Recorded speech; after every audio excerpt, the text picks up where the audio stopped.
नमस्कार दोस्तों, राधे राधे।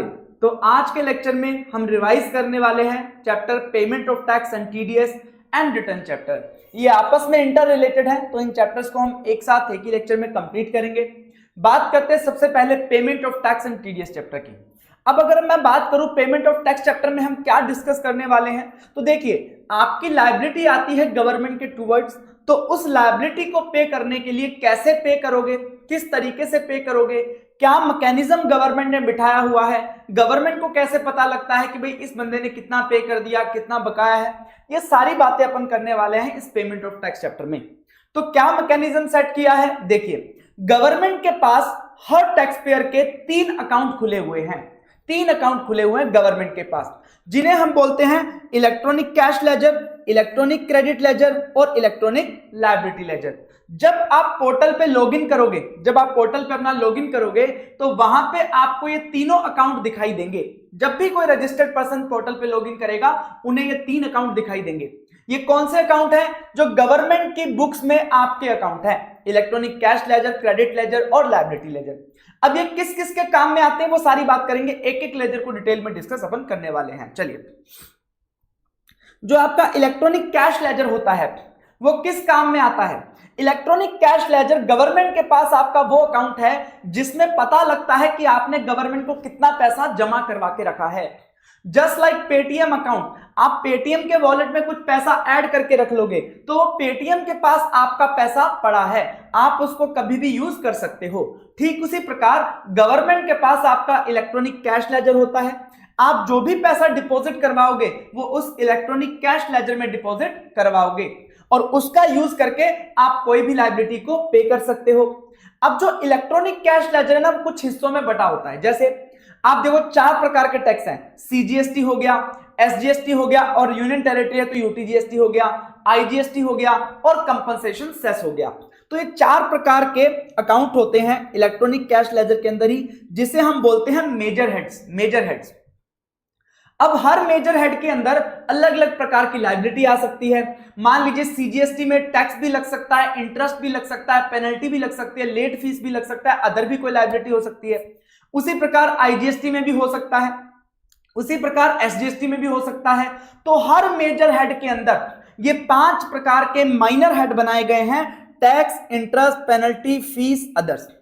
अब अगर मान लीजिए आपकी लायबिलिटी आती है सीजीएसटी और एसजीएसटी में टैक्स को पे करने की, तो आप क्या करोगे? सीजीएसटी और एसजीएसटी के टैक्स हेड में आप पैसा जमा करवा दोगे कैश लेजर में और उससे आप उसका क्या कर दोगे? पेमेंट कर दोगे। तो जिस हेड में आपकी लायबिलिटी है उस हेड में पैसा जमा करवाओ और उससे आप लायबिलिटी क्या कर दो? पे कर दो। अब इस अकाउंट में पैसा कैसे डिपॉजिट करोगे आप गवर्नमेंट के पास? तो उसके आपको तरीके दिए गए हैं। आप पोर्टल पे जाके लॉगिन करोगे, उसके बाद आप पैसा डिपॉजिट करने के लिए आप अपना क्रेडिट कार्ड भी यूज कर सकते हो, डेबिट कार्ड भी यूज कर सकते हो, यूपीआई का यूज भी कर सकते हो, इंटरनेट बैंकिंग का भी यूज कर सकते हो, एनईएफटी का भी यूज कर सकते हो, आरटीजीएस का, आईएमपीएस का। ये सारे बैंक ट्रांसफर के तरीके हैं। या ओवर द काउंटर बैंक में जाकर के भी पैसा डिपॉजिट कर सकते हो। मान लीजिए आपको ऑनलाइन नहीं करना, आप बैंक में जाओ और बैंक वालों को पैसा दो, वो आपके वहां पे डिपॉजिट कर देंगे। अच्छा, मैकेनिज्म क्या रहेगा? देखो यहां पे कोई मैनुअल प्रोसेस नहीं है, आपको ई चालान जनरेट करना पड़ेगा, इलेक्ट्रॉनिक चालान। पोर्टल पे जाकर के आप एक चालान जनरेट करोगे। चालान क्या होता है? देखिए आप वहां पे बताओगे कि आपको कौन से अकाउंट में डिपॉजिट कराना है, इलेक्ट्रॉनिक कैश लेजर के सीजीएसटी में करवाना है, एसजीएसटी में, आईजीएसटी में या किस में करवाना है, उसके कौन से हेड में करवाना है, टैक्स में, इंटरेस्ट में, पेनल्टी में, लेट फीस में, ये आप वहां पे बताओगे और एक चालान जनरेट हो जाएगा। आप अमाउंट बताओगे इतना डिपॉजिट करवाना है, तो वो चालान जनरेट हो गया, उसके अकॉर्डिंग आप पेमेंट करोगे। चाहो तो credit card, debit card, UPI, internet banking, NEFT, RTGS, IMPS से कर दो, या फिर उस चालान को लेकर के जाओगे बैंक के पास और उसे बोलोगे कि भैया पैसा डिपॉजिट कर दो, आप बैंक वालों को कैश दोगे, वो पैसा डिपॉजिट कर देंगे। अब देखना इस दौरान कुछ वर्ड्स का यूज होता है, उन वर्ड्स को हम देखेंगे। एक तो सीपीआईएन वर्ड यूज होता है जिसे बोलते हैं कॉमन पोर्टल आइडेंटिफिकेशन नंबर। ये 14 डिजिट का कोड होता है सीपीआईएन, कॉमन पोर्टल आइडेंटिफिकेशन नंबर, जो हर चालान के लिए यूनिकली क्रिएट किया जाता है। हर चालान के लिए एक यूनिक नंबर जनरेट किया जाता है, that is called CPIN, 14 digit unique number होता है। उसके बाद उस 14 डिजिट कोड का यूज करके आप चालान लेकर के जाते हो बैंक के पास। तो बैंक पैसा डिपॉजिट करवाता है, और बैंक पैसा डिपॉजिट करवाता है तो उसके साथ अपना बैंक कोड ऐड कर देगा 3 डिजिट का, तो ये टोटल हो गया 17 डिजिट। इसे बोलते हैं चालान आइडेंटिफिकेशन नंबर, CIN, 17 डिजिट का कोड होता है। जब आपको CIN मिल गया, इसका मतलब बैंक ने आपका पैसा एक्सेप्ट करके गवर्नमेंट के अकाउंट में डिपॉजिट करवा दिया है। उसके बाद जो बैंक के थ्रू आपने ट्रांजैक्शन करी है उसको आइडेंटिफाई करने के लिए बैंक रेफरेंस नंबर दिया जाता है। उसके अलावा एक वर्ड यूज होता है EFPB, मतलब इलेक्ट्रॉनिक फोकल पॉइंट ब्रांच। देखिए, हर बैंक ने एक अपनी ब्रांच को ऑथोराइज करके रखा है जो गवर्नमेंट के बिहाफ पे पैसे का सेटलमेंट करती है, जो पैसा आता है वो गवर्नमेंट के अकाउंट में जमा करवाती है, ये सारा सेटलमेंट करती है, उस ब्रांच को बोलते हैं EFPB, electronic focal point branch. उसके बाद देखो, जब आप credit card, debit card, UPI, internet banking, NEFT, RTGS, IMPS के माध्यम से पैसा डिपॉजिट करवाते हो तो आप जितना चाहे उतना पैसा डिपॉजिट करवा सकते हो, कोई रोक नहीं है। लेकिन अगर आप ओवर द काउंटर कैश में जाकर के बैंक में डिपॉजिट करवाना चाहते हो तो ऐसे केस में आप मैक्सिमम 10,000 रुपीज ही डिपॉजिट करवा सकते हो इन एनी टैक्स पीरियड। तो एक टैक्स पीरियड में 10,000 रुपए से ज्यादा आप कैश के माध्यम से डिपॉजिट नहीं करवा सकते ओवर द काउंटर। लेकिन कुछ लोगों को एक्सेप्शन दिया गया है। एक तो गवर्नमेंट डिपार्टमेंट को, जो गवर्नमेंट के ही डिपार्टमेंट है, मान लीजिए फाइनेंस डिपार्टमेंट है, डिफेंस डिपार्टमेंट है, जो भी गवर्नमेंट के डिपार्टमेंट है वो कैश में डिपॉजिट करवा सकते हैं। दूसरा, प्रॉपर ऑफिसर और officer authorized to recover dues, जो ऑफिसर, जो डिपार्टमेंट का ऑफिसर है वो लोगों से रिकवरी करता है GST की। अब रिकवरी करके वो अपने पास तो पैसा रखेगा नहीं, कहां डिपॉजिट करवाएगा, गवर्नमेंट को, तो वो 10,000 से ज्यादा भी जमा करवा सकता है। मान लीजिए डिपार्टमेंट ने रेड मारी अंबानी के यहां पे और 1,000 करोड़ रुपए मिले, उसमें से 10 करोड़ कैश था। अब वो 10 करोड़ कैश खुद के पास तो रखेगा नहीं, तो बैंक को डिपॉजिट करवाएगा, तो वो ऑफिसर ज्यादा जमा करवा सकता है 10,000 से। ठीक है, अब जो भी आप डिपॉजिट कराओगे इलेक्ट्रॉनिक कैश लेजर में, उससे आप कोई भी लायबिलिटी पे कर सकते हो। एक बात समझना कि सर मान लीजिए मैंने IGST के पेनल्टी सेक्शन में डिपॉजिट करवा दिया, तो क्या मैं इससे CGST का टैक्स पे कर सकता हूं? नहीं कर सकते सर। जिस माइनर मेजर हेड में आपने डिपॉजिट करवाया है उसी माइनर मेजर हेड की लायबिलिटी आप पे कर पाओगे। तो सर अगर मान लो मैंने गलती से किसी गलत हेड में जमा करवा दिया, या मान लो किसी हेड में मेरा एक्स्ट्रा पैसा पड़ा है, तो मैं क्या करूंगा सर? मेरा तो वर्किंग कैपिटल ब्लॉक हो जाएगा। तो ऐसे केस में बोला कि amount available in one major और minor head can not be used to pay liability in other major minor head. However, अगर कोई अमाउंट अवेलेबल है एक मेजर माइनर हेड में तो उसे ट्रांसफर किया जा सकता है दूसरे मेजर माइनर हेड में GST PMT 09 का यूज करके। तो आप क्या करोगे? अगर आपके IGST पेनल्टी में पैसा पड़ा है तो आप उसे ट्रांसफर कर दोगे CGST के टैक्स हेड में, और उसके बाद आप CGST का टैक्स क्या कर सकते हो? पे कर सकते हो। तो आप किसी भी मेजर माइनर हेड में जो पैसा पड़ा है वो दूसरे मेजर माइनर हेड में ट्रांसफर कर सकते हो। अब समझना, सर मान लीजिए मैं सुरेंद्र, मैं अपना बिजनेस करता हूं, मेरा दोस्त सुमित एक अलग बिजनेस करता है। आज मेरे पास मेरे इलेक्ट्रॉनिक कैश लेजर में पैसा पड़ा है, लेकिन उसके पास लायबिलिटी आ रखी है, उसके पास इलेक्ट्रॉनिक कैश लेजर में पैसा नहीं है। तो क्या मैं मेरे इलेक्ट्रॉनिक कैश लेजर से सुमित के इलेक्ट्रॉनिक कैश लेजर में ट्रांसफर कर सकता हूं? तो सर ऐसा मैं नहीं कर सकता, दोनों बिजनेसेस अलग अलग हैं, दोनों को अपना अपना अलग मेंटेन करना पड़ेगा। अब सर मान लीजिए क्रेडिट की बात करते हैं, अब कैश की बात करते हैं डिस्टिंक्ट पर्सन के लिए।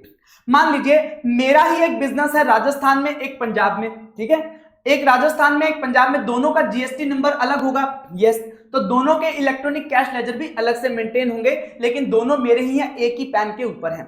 अब मान लीजिए राजस्थान वाला जो मेरा GST नंबर है वहां पे मेरे पास कुछ पड़ा है इलेक्ट्रॉनिक कैश लेजर में बैलेंस, और पंजाब वाले में मेरा क्या आ रहा है? पेमेंट आ रहा है। तो क्या मैं राजस्थान वाले इलेक्ट्रॉनिक कैश लेजर से पंजाब वाले में ट्रांसफर कर सकता हूं? तो यस आप कर सकते हो, लेकिन उसकी दो कंडीशन है। पहली, IGST और CGST वाला ही अमाउंट होना चाहिए, IGST और CGST में ही ट्रांसफर होगा। दूसरी बात, वो रजिस्टर्ड पर्सन के पास खुद के पास कोई लायबिलिटी नहीं होनी चाहिए। जैसे अगर मैं राजस्थान ब्रांच से पंजाब ब्रांच में ट्रांसफर कर रहा हूं तो राजस्थान ब्रांच की कोई लायबिलिटी पेंडिंग नहीं होनी चाहिए। तो अगर राजस्थान ब्रांच की लायबिलिटी पेंडिंग है तो पहले राजस्थान ब्रांच की लायबिलिटी पे करो और फिर आप पंजाब वाले में ट्रांसफर करना। तो पहले खुद की मदद होगी, फिर हम ट्रांसफर करेंगे, और वो भी सिर्फ डिस्टिंक्ट पर्सन में और सिर्फ CGST और IGST। अब आपका जो इलेक्ट्रॉनिक कैश लेजर है वो इस प्रकार से होता है, ठीक है।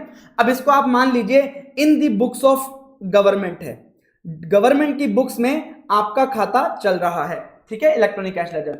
तो अगर मान लीजिए एक नॉर्मल बिजनेसमैन होता, ठीक है, उसको पैसा मिलता किसी से, तो वो क्या करता, बैंक अकाउंट को डेबिट करता, बैंक अकाउंट को डेबिट करता, और जिससे भी पैसा आया, मान लीजिए मिस्टर एक्स अकाउंट हो गया, या जिससे भी पैसा आया उसको क्रेडिट करता। ठीक उसी प्रकार जब इलेक्ट्रॉनिक कैश लेजर में मैं गवर्नमेंट को पैसा देता हूं, तो गवर्नमेंट क्या एंट्री मारेगा, bank account debit to that person's account. तो यहां पे इलेक्ट्रॉनिक कैश लेजर को क्या किया जाएगा, क्रेडिट किया जाएगा। तो इलेक्ट्रॉनिक कैश लेजर में आप अगर कोई भी पैसा जमा करवाते हो तो वो आपका क्रेडिट हो जाएगा, और उस इलेक्ट्रॉनिक कैश लेजर से अगर आप कोई पैसा विड्रॉ करते हो जिससे कि इलेक्ट्रॉनिक कैश लेजर का बैलेंस कम हो जाए, तो वो क्या हो जाएगा, डेबिट हो जाएगा। तो इलेक्ट्रॉनिक कैश लेजर में जब पैसा जमा कराओगे क्रेडिट हो जाएगा, उसमें से जब पैसा निकाल लोगे तो डेबिट हो जाएगा, जब आप यूटिलाइज कर लोगे टू पे लायबिलिटी। अगर आपने इस इलेक्ट्रॉनिक कैश लेजर से पैसा ट्रांसफर किया है तो डेबिट हो जाएगा, और अगर आपने पैसा इसमें ट्रांसफर किया है जिससे कि इसका बैलेंस बढ़े तो ये क्रेडिट हो जाएगा। उसके अलावा अगर मान लीजिए आप इलेक्ट्रॉनिक कैश लेजर से रिफंड मांगते हो, आप बोलते हो मेरे इलेक्ट्रॉनिक कैश लेजर में जो पैसा पड़ा है वो मुझे लौटा दो, तो उसमें से निकालना पड़ेगा, तो डेबिट हो जाएगा। अगर वो रिफंड का क्लेम रिजेक्ट हो जाता है तो वापस से उसे क्रेडिट कर दिया जाएगा। अब एक बात समझना, मैं आपको प्रैक्टिकल इलेक्ट्रॉनिक कैश लेजर दिखाता हूं कैसा दिखता है। जैसा कि मैंने आपको बताया, आईजीएसटी का आपको अलग से दिखेगा, सीजीएसटी का आपको अलग से दिखेगा, एसजीएसटी का अलग से दिखेगा, सेस का अलग से दिखेगा। अब इसके अंदर भी 5 माइनर हेड होंगे। आईजीएसटी के अंदर tax, interest, penalty, fees, others, उसी प्रकार से सीजीएसटी में भी tax, interest, penalty, fees, others, उसी प्रकार से एसजीएसटी के अंदर। अब जो भी आप पैसा डिपॉजिट करवाओगे तो वो आपका क्या हो जाएगा, क्रेडिट हो जाएगा, वो आपका क्रेडिट हो जाएगा। और जो पैसा आप पे कर दोगे, जब आप उससे लायबिलिटी पे कर दोगे तो वापस क्या हो जाएगा, डेबिट हो जाएगा। इस तरीके का आपका इलेक्ट्रॉनिक क्रेडिट लेजर आपको देखने को, इलेक्ट्रॉनिक कैश लेजर आपको देखने को मिलता है, ठीक है। ये इलेक्ट्रॉनिक कैश लेजर है। अब हम बात करते चलिए आगे इलेक्ट्रॉनिक क्रेडिट लेजर की। देखिए कैश लेजर में क्या था, आप पैसा डिपॉजिट करवा रहे थे और उससे आप लायबिलिटी पे कर रहे थे। इलेक्ट्रॉनिक क्रेडिट लेजर में क्या होता है कि आपने जब रिटर्न फाइल करी, आपने मान लीजिए जीएसटीआर 3B फाइल करी, तो उसके अंदर आपने कुछ आईटीसी अवेल किया होगा, आईटीसी अवेल किया होगा। तो जो आईटीसी आप अवेल करोगे वो गवर्नमेंट आपके इलेक्ट्रॉनिक क्रेडिट लेजर में क्रेडिट कर देगा, क्या आपका इलेक्ट्रॉनिक क्रेडिट लेजर में क्रेडिट का बैलेंस बढ़ जाएगा। तो जब भी आप आईटीसी अवेल करोगे वो आपके इलेक्ट्रॉनिक क्रेडिट लेजर में क्या हो जाएगा, क्रेडिट हो जाएगा। अब उस क्रेडिट का यूज करके अगर आप कोई लायबिलिटी पे कर देते हो तो आपका क्रेडिट लेजर का बैलेंस कम हो जाएगा, तो इस दौरान डेबिट हो जाएगा। आईटीसी अगर आप यूटिलाइज कर लोगे for payment of tax liability. उसके अलावा अगर आपने रिफंड लिया इलेक्ट्रॉनिक क्रेडिट लेजर से तो डेबिट हो जाएगा, और अगर रिजेक्ट हो गया तो वापस से क्रेडिट हो जाएगा। अब एक बात समझना, सर यहां पे भी इलेक्ट्रॉनिक क्रेडिट लेजर में भी इनका अलग अलग रहता है क्या, आईजीएसटी, सीजीएसटी, एसजीएसटी और टैक्स, इंटरेस्ट, पेनल्टी, फीस वगैरह? ऐसा नहीं होता। देखिए क्योंकि हमने बात किया था कि जो हमारे पास आईटीसी होता है, आईटीसी चैप्टर में हमने बात किया था कि जो आईटीसी होता है that can be used to pay only output tax. Output tax मतलब सर आप उससे सिर्फ टैक्स पे कर सकते हो, इंटरेस्ट, लेट फीस, पेनल्टी ये सब आप पे नहीं कर सकते, ठीक है। तो आप आईटीसी का यूज सिर्फ टैक्स को पे करने में कर सकते हो, इंटरेस्ट, लेट फीस, पेनल्टी वगैरह आप पे नहीं कर सकते। दूसरी बात, सिर्फ आउटवर्ड मतलब आपकी जो सेल के ऊपर टैक्स बनेगा ना, सिर्फ वही लायबिलिटी आप आईटीसी से पे कर सकते हो। अगर आपकी आरसीएम की भी लायबिलिटी आ रही है तो वो आप आईटीसी से पे नहीं कर पाओगे, क्योंकि आरसीएम की लायबिलिटी भी आप नहीं पे कर पाओगे। क्यों? क्योंकि आईटीसी का सिंपल सा लॉजिक है कि सिर्फ सेल के ऊपर होने वाले टैक्स को आप पे कर सकते हो। तो सर जब इंटरेस्ट, लेट फीस, पेनल्टी मैं पे ही नहीं कर सकता आईटीसी से, तो क्या अलग अलग कॉलम बनाने की जरूरत है? नहीं। लेकिन हाँ CGST, SGST, IGST, compensation cess ये तो बनाने पड़ेंगे। तो यस, ये 4 कॉलम आपको देखने को मिलेंगे इलेक्ट्रॉनिक क्रेडिट लेजर में। Amount in credit ledger can be utilized to pay only output tax. तो आरसीएम, लायबिलिटी, पेनल्टी, इंटरेस्ट वगैरह आप पे नहीं कर सकते, इन्हें कैश लेजर से ही पे करना पड़ेगा।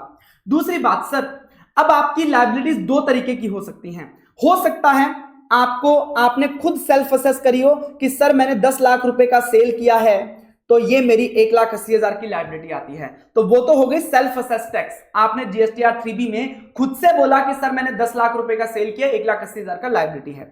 दूसरा, डिपार्टमेंट उठ करके आया और डिपार्टमेंट ने आपके ऊपर क्या लगा दिया, एक लायबिलिटी लगा दी कि आपने सेल किया था, आपने नहीं दिखाया, आपका टैक्स बनता है। तो आप दोनों ही प्रकार की लायबिलिटीज को आईटीसी से पे कर सकते हो, चाहे सेल्फ असेस्ड हो चाहे डिपार्टमेंट ने लगाया हो, प्रोवाइडेड वो आपका क्या होना चाहिए, आउटपुट टैक्स होना चाहिए। अगर आउटपुट टैक्स नहीं है तो आईटीसी से पे नहीं कर सकते, अगर आउटपुट टैक्स है तो कोई भी हो आप उसे पे कर सकते हो। तो यहां पे ITC can be utilized to pay any output liability whether self assessed और प्रोसीडिंग इनिशिएटेड अंडर जीएसटी। अब बात समझना, मैं आपको इलेक्ट्रॉनिक क्रेडिट लेजर दिखाता हूं कैसा दिखता है। ये है आपका इलेक्ट्रॉनिक क्रेडिट लेजर। देखो यहां पे कहीं पे भी आपको tax, interest, fees, late fees वगैरह दिख रहा है नहीं, सीधा आईजीएसटी, सीजीएसटी, एसजीएसटी और सेस, इस प्रकार का आपको इलेक्ट्रॉनिक क्रेडिट लेजर देखने को मिलेगा। जब आप क्रेडिट अवेल करोगे तो वो आपके यहां पे क्या हो जाएगा, क्रेडिट हो जाएगा, ठीक है। ओपनिंग बैलेंस है तो ओपनिंग बैलेंस आपको दिख जाएगा, और उसके बाद जब आप उसे यूज करोगे तो आपका यहां पे क्या हो जाएगा, डेबिट हो जाएगा, ठीक है, इस तरीके से। तो जितना अवेल करोगे क्रेडिट हो जाएगा, जितना यूज करोगे वो आपका डेबिट हो जाएगा। इस तरीके का आपका इलेक्ट्रॉनिक क्रेडिट लेजर होता है। उसके बाद इलेक्ट्रॉनिक लायबिलिटी लेजर। सर जो भी आपकी लायबिलिटी है, मान लीजिए आपने अपने जीएसटीआर 3B में दिखाया कि सर मेरा इतना लायबिलिटी बनता है, उसे बोलते हैं सेल्फ असेस्ड लायबिलिटी। या फिर डिपार्टमेंट ने आपके ऊपर डिमांड रेज करी है, ऐसी लायबिलिटी है, तो वो आपके लायबिलिटी लेजर में क्या हो जाएगा, डेबिट हो जाएगा, क्योंकि ये लायबिलिटी वाला साइड है तो यहां पे ये डेबिट हो जाएगा। गवर्नमेंट के अकाउंट में आपका लायबिलिटी लेजर चल रहा है तो आप गवर्नमेंट के क्रेडिटर हो, ठीक है, आप गवर्नमेंट के डेटर हो, सॉरी, ठीक है। तो डेटर तो डेबिट करेगा जब, और जब आप उसको पे कर दोगे कैश लेजर से या क्रेडिट लेजर से, तो ये अकाउंट आपका क्या हो जाएगा, क्रेडिट हो जाएगा, ठीक है, जब आप इसको पे कर दोगे लायबिलिटी को। तो अब लायबिलिटी को पे कैसे करना है समझना सर। मान लीजिए आपके पास प्रीवियस पीरियड का सेल्फ, देखो दो तरीके की लायबिलिटी होती है, एक तो सेल्फ असेस्ड जो मैंने खुद ने असेस करी है कि भैया मेरी ये लायबिलिटी है, और दूसरा डिपार्टमेंट आपके ऊपर लगाता है, डिमांड रेज करता है बाय डिपार्टमेंट, ठीक है। दो तरीके की लायबिलिटी होती हैं। अब सेल्फ असेस्ड टैक्स लायबिलिटी में भी हो सकता है कोई पुराने पीरियड की लायबिलिटी हो और हो सकता है करंट पीरियड की लायबिलिटी हो। तो सर पहले कौन सी पे करनी है, बाद में कौन सी पे करनी है? तो ध्यान रखना, सबसे पहले आप सेल्फ असेस्ड लायबिलिटी पे करोगे, क्योंकि ये तो आप खुद ही मान रहे हो कि आपकी लायबिलिटी है, तो आप पहले वही पे कर दो। तो आप सबसे पहले सेल्फ असेस्ड वाली लायबिलिटी पे करोगे ऑफ प्रीवियस टैक्स पीरियड, पुराने टैक्स पीरियड्स की जो लायबिलिटी है वो पहले आप पे कर दो। अब उसके बाद आपकी सेल्फ असेस्ड लायबिलिटी अगर करंट पीरियड के लिए बाकी है तो वो आप पे कर दो। तो पहले प्रीवियस टैक्स पीरियड का सेल्फ असेस और फिर करंट पीरियड का सेल्फ असेस। तो सेल्फ असेस लायबिलिटी जब आपकी खत्म हो जाएगी उसके बाद आपको जो डिपार्टमेंट के द्वारा डिमांड रेज की गई है वो पे करना है। ध्यान रखना, आप पहले डिपार्टमेंट की डिमांड पे नहीं कर सकते, पहले आपको सेल्फ असेस लायबिलिटी पे करनी है, डिमांड बाद में आएगी, ठीक है। चलिए, ये आपके थे लेजर्स जो मेंटेन करे हुए हैं। अब हम बात करेंगे interest on delayed payment of tax. देखिए, जब आप गवर्नमेंट को टाइम पर टैक्स नहीं पे करोगे ना, तो गवर्नमेंट को लेट पैसा आएगा, तो गवर्नमेंट आपसे क्या लेगा, इंटरेस्ट लेगा। तो वो कितना इंटरेस्ट लेगा, कब लेगा, उसकी बात हम यहां पे करने वाले हैं। दो केसेस होते हैं। पहला केस होता है कि आपने डिले कर दिया इन payment of tax in full और पार्ट। मान लीजिए आपने जैन मंथ में 10 लाख की सेल करी और 10 लाख रुपए पे 1,80,000 रुपए का टैक्स बनता था, 1,80,000 का।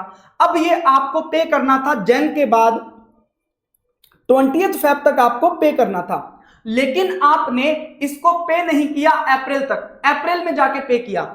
तो इसका मतलब आपने 20th फेब को जो पे करना था वो अप्रैल में पे किया, तो अब आपसे इंटरेस्ट लेगी गवर्नमेंट। अब मान लीजिए 1,80,000 की जगह 1 लाख तो आपने पे कर दिया, बाकी बचा हुआ 80,000 आपने अप्रैल में जाके पे किया, तो अब 80,000 रुपए इंटरेस्ट लेगी गवर्नमेंट। तो डिले अगर आप करते हो टैक्स को पे करने में इन फुल और पार्ट, तो ऐसे केस में गवर्नमेंट आपसे क्या लेगी, इंटरेस्ट लेगी, पहली बात। दूसरी बात, अगर आप आईटीसी रोंगली अवेल करते हो और उसे यूटिलाइज कर लेते हो, समझना, मान लीजिए आपका लायबिलिटी था 1,80,000 रुपए का, 1,80,000 रुपए का, आपने 3 लाख रुपए की आईटीसी लेकर के रखी थी, आईटीसी अवेल करके रखी थी। अब ये आईटीसी आपका नहीं बनता था, आपका इसके ऊपर कोई अधिकार ही नहीं था। मान लो आईटीसी के लिए कंडीशन थी कि आपको गुड्स रिसीव होने चाहिए, लेकिन गुड्स रिसीव नहीं हुए, आपने आईटीसी फिर भी अवेल कर लिया, तो मतलब ये जो आईटीसी लिया है वो आपका बनता ही नहीं था। आपने इस आईटीसी का यूज करके आपने क्या कर दिया, लायबिलिटी पे कर दी, तो आपने गवर्नमेंट को कैश में कुछ भी पे नहीं किया एज ऑन 20th Feb।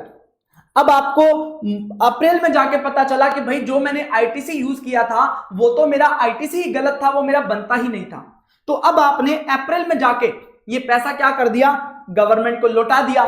तो ऐसे केस में समझो, आप अगर फेब में इस आईटीसी का यूज ना करते तो आप फेब में गवर्नमेंट को 1,80,000 रुपए का पेमेंट करते, लेकिन आपने नहीं किया। कब कर रहे हो, अप्रैल मंथ में कर रहे हो। तो ऐसे केस में आपने रोंगली अवेल्ड जो आईटीसी थी उसका आपने यूटिलाइजेशन किया, जिसकी वजह से गवर्नमेंट को पैसा लेट आया, तो उसकी वजह से आपको इंटरेस्ट देना पड़ेगा। तो दोनों केसेस को डिटेल में डिस्कस करेंगे। पहले फर्स्ट केस को देखते हैं। देखिए फर्स्ट केस क्या है, जो delay in payment of tax in full और पार्ट। देखिए इंटरेस्ट आपको पे करना पड़ेगा at the rate of 18% per annum. ध्यान रखना, इंटरेस्ट हमेशा कैसे कैलकुलेट होता है, देखिएगा इंटरेस्ट हमेशा कैलकुलेट होता है जो भी आपका अमाउंट है जिसके ऊपर आप इंटरेस्ट पे करोगे इनटू रेट ऑफ इंटरेस्ट, और उसके बाद आपका पीरियड, किस पीरियड के लिए आप इंटरेस्ट पे करने वाले हो। अब देखिए इंटरेस्ट की बात करें, रेट ऑफ इंटरेस्ट यहां पे बताया गया है at the rate of 18% per annum की रेट से आपको इंटरेस्ट पे करना है। अब दूसरी बात आती है अमाउंट और पीरियड। तो पीरियड कैसे आप डिसाइड करोगे, तो पीरियड होगा आपका जिस दिन आपको वो पेमेंट कर देना चाहिए था। The due date of the payment से अगले दिन से लेकर के date of payment of tax तक आपका क्या लगेगा, इंटरेस्ट लगेगा। मतलब जिस दिन आपको वो टैक्स पे कर देना चाहिए था उसके अगले दिन से इंटरेस्ट लगने लग जाएगा, और जब तक आप उसे पे नहीं कर दोगे तब तक के लिए आपके ऊपर इंटरेस्ट लगाया जाएगा। ठीक है, ये तो हो गया पीरियड। अब कौन से अमाउंट पे लगाया जाएगा, वो दो होते हैं, एक तो नेट जीएसटी लायबिलिटी, एक ग्रॉस जीएसटी लायबिलिटी। अब नेट जीएसटी लायबिलिटी क्या होती है, ग्रॉस जीएसटी लायबिलिटी क्या होती है। देखिए मान लीजिए आपने 10 लाख रुपए का सेल कर दिया, उसके ऊपर आपका 18% की रेट से लायबिलिटी आया 1,80,000। This is called gross tax liability, gross tax liability. अब जब इस ग्रॉस टैक्स लायबिलिटी को पे करने में आप मान लीजिए आईटीसी यूज कर लेते हो 80,000, तो आपने 80,000 का आईटीसी यूज कर लिया, बाकी बचा हुआ जो पेमेंट है 1 लाख रुपीस वो आपने कैश में किया। तो ये जो आईटीसी आपने यूज किया है और उसके बाद जो आपने कैश में पे किया है, ये आपका कहलाता है नेट टैक्स लायबिलिटी। ये आपका कहलाता है नेट टैक्स लायबिलिटी। ठीक है, ये आपका नेट लायबिलिटी है। तो भैया ये 1,80,000 ग्रोस है, उसमें से जब आप आईटीसी यूज कर लोगे उसके बाद जो आप पेमेंट किस में करोगे, कैश लेजर से करोगे, उसे आप बोलते हो नेट टैक्स लायबिलिटी। अब नेट टैक्स लायबिलिटी पे जब इंटरेस्ट कैलकुलेट करोगे तो कम बनेगा, ग्रोस टैक्स लायबिलिटी पे ज्यादा बनेगा। तो सर ग्रोस पे करें या नेट पे करें, ये कैसे डिसाइड करना है, तो चलिए वो डिसाइड करते हैं। Net GST liability means tax payable after utilization of ITC. अच्छा, नेट पे पे करना है कि ग्रोस पे पे करना है उसकी बात कर लेते हैं। तो दो कंडीशन देखनी है। पहली बात, जिस मंथ की वो लायबिलिटी है, मान लीजिए ये जैन मंथ की लायबिलिटी है, ठीक है, जैन मंथ की लायबिलिटी है। अब जैन मंथ की रिटर्न आपको फाइल करनी थी 20th Feb तक, 20th Feb तक। आपने ये 20th Feb तक रिटर्न फाइल नहीं करी और आपने ये जैन मंथ वाली रिटर्न आपने फाइल करी है मान लीजिए 30th अप्रैल को। इसका मतलब जिस पीरियड की ये लायबिलिटी थी उसी पीरियड की रिटर्न आपने लेट फाइल करी है, कब, 30th अप्रैल को। तो ऐसे केस में आपको जो इंटरेस्ट पे करना है वो नेट टैक्स लायबिलिटी पे पे करना है।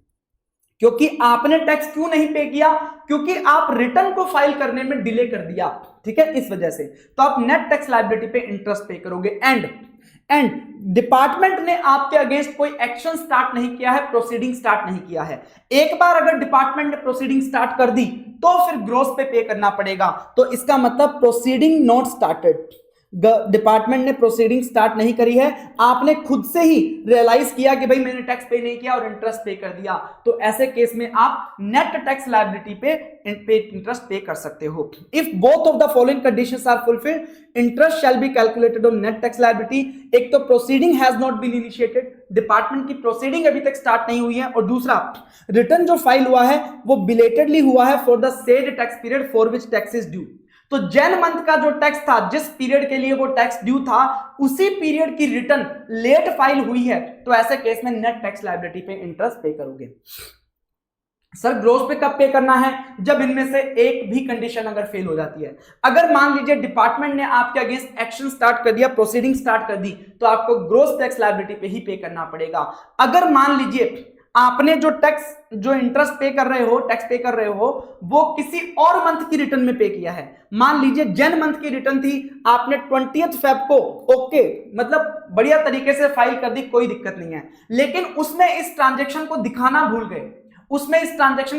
भूल गए, तो अब आपको रियलाइज हुआ, तो आपने मार्च मंथ की रिटर्न में आपने इसको क्या कर दिया, पे कर दिया। इसका मतलब लायबिलिटी थी जैन मंथ की और पे किया मार्च मंथ की रिटर्न में, तो ऐसे केस में आपको ग्रोस टैक्स लायबिलिटी पे क्या करना पड़ेगा, इंटरेस्ट पे करना पड़ेगा। If tax is paid through return of other tax period और प्रोसीडिंग हैज बीन इनिशिएटेड, तो ऐसे केस में इंटरेस्ट जो होगा वो ग्रोस टैक्स लायबिलिटी पे कैलकुलेट होगा। ध्यान रखना, जब आप नेट जीएसटी लायबिलिटी पे टैक्स पे करोगे, तो हमने क्या किया, जो आपकी ग्रोस टैक्स लायबिलिटी थी उसमें से आईटीसी लेस करके और आपकी नेट टैक्स लायबिलिटी निकाली, ठीक है। अब इसको आप किस में करोगे, कैश में पे करोगे। अब मान लीजिए जैन मंथ की आपकी लायबिलिटी थी, तो आपको पे करनी थी 20th फेब को पे करनी थी, लेकिन आपने पे किया 30th अप्रैल को जब आपने रिटर्न फाइल करी।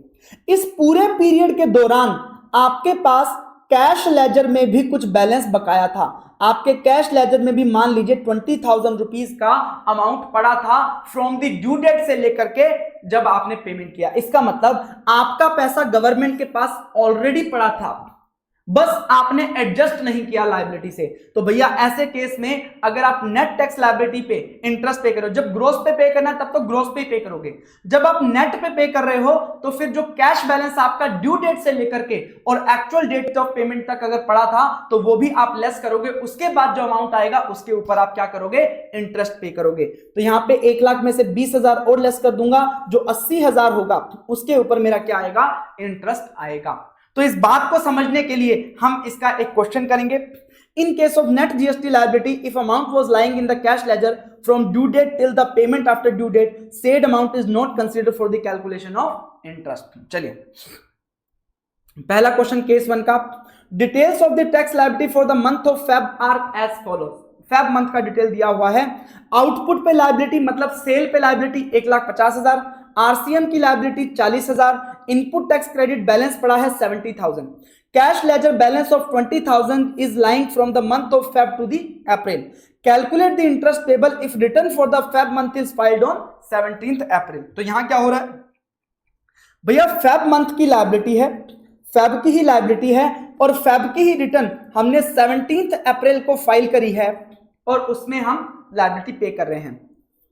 आइडली फेब की रिटर्न कब तक फाइल हो जानी चाहिए थी, 20th मार्च तक फाइल हो जानी चाहिए थी, लेकिन कब फाइल हो रही है, 17th अप्रैल तक फाइल हो रही है। तो इस पीरियड का क्या लगेगा, इंटरेस्ट लगेगा, इस पीरियड का क्या लगेगा, इंटरेस्ट लगेगा। ठीक है, अब देखिए आपका आउटपुट लायबिलिटी कितना है, आपका आउटपुट लायबिलिटी कितना है, 1,50,000 रुपीज। ठीक है, अब समझना यहां पे नेट पे करना है कि ग्रोस पे करना है। देखिए यहां पे जिस मंथ की लायबिलिटी है उसी मंथ की रिटर्न आपने लेट फाइल करी है, तो यहां पे आप नेट पे करोगे। तो आउटपुट 1,50,000, इसमें से आप आईटीसी लेस कर दोगे 70,000, बचा कितना 80,000।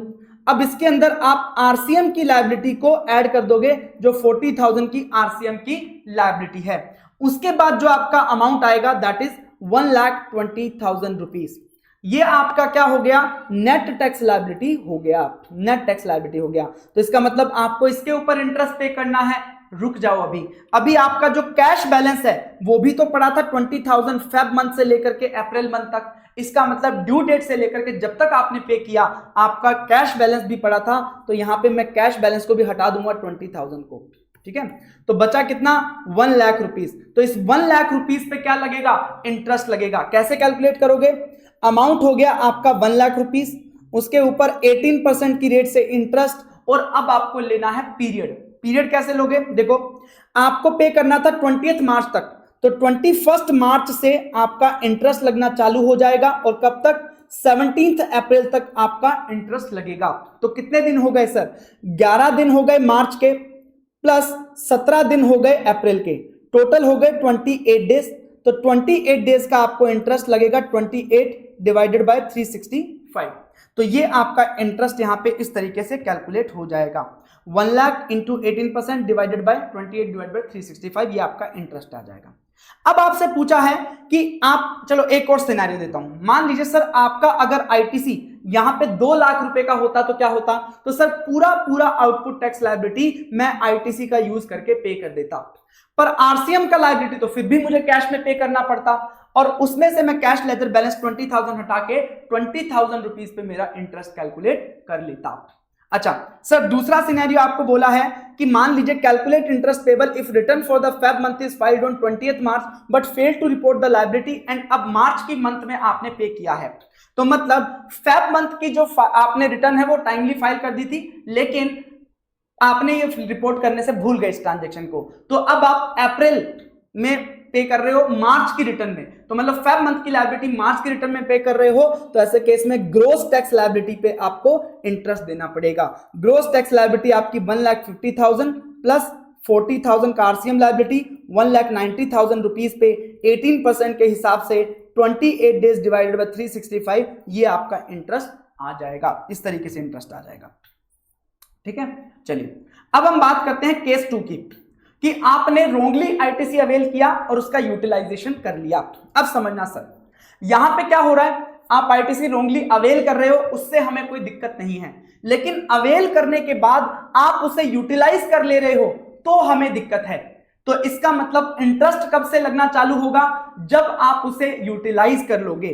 तो जिस दिन आपने यूटिलाइज कर लिया रोंगली अवेल्ड आईटीसी को, उसके अगले दिन से इंटरेस्ट लगना चालू हो जाएगा। कब तक लगेगा, जब तक आप इसका पेमेंट नहीं कर देते। किस रेट से लगेगा इंटरेस्ट, 18% पर एनम से, और किस अमाउंट पे लगेगा, जितना आईटीसी आपने यूटिलाइज कर लिया है रोंगली अवेल्ड वाला।